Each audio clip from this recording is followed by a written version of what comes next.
Good afternoon. Time check. Ayan, 12 noon ng tanghali, dated February 10, 11, no? So, vlog tayo. Ito na yung bagong sit up namin dito sa Barangay Tamayong. Tangke ng water, gripo, and yung painuman. Ganun lang po, nakasemento yan. And may steel matting, may rampa dito po, at may swimming pool. Andun sa dulo, yun yung paitlogan. Ayan, paitlogan po yan. Ganyan na po ang design dito guys, kasi malamig ang area. Hindi pwedeng, depende yun sa sa location o sa terrain ng lupa nyo, kung may mga hindi applicable na mga ganong design. Depende po talaga. Rampa po, ang ilalim niyan ng ganyang plastic matting ay nakasemento. Tingnan nyo guys, oh. Oo. Ito yung aming Black Pinas. Ano, ang cute nilang tingnan. Sana ho na lahat naman nakainom. Ako uhaw na uhaw pa.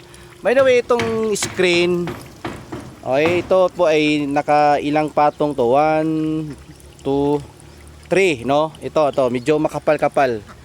Ay, hindi ito sako ha. Kung hindi yung pang orchids talaga po na screen. Pang outdoor. Malinis yung tubig kasi hindi nila maapakan. Nasa labas po yung painuman. Ang ganda pong pagka-design. Dito tayo sa layer 2. Alagang sarimanok kami dito. Okay? At yun yung yun yung paliguan. Araw-araw po yan pinapalitan. Kaya ngayon medyo madumi-dumi na. Gawa po ng kaninang madaling araw pa yan na pinapalitan. Okay? Ito yung maganda dito. May centralized na kanal papunta doon sa kabila. Ang area bali dito guys is slope, no? Yan sila, oh.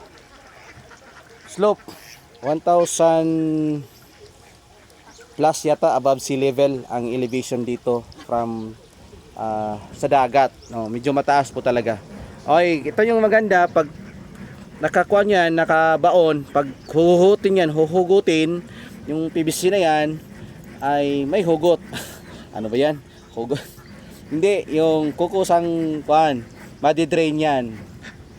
Ang flooring naman po ay yan po. Ang flooring yan ay naka crush stone. Oh. Pag mag-ulan yan, malilinisan yan. Okay? So hindi siya maputik.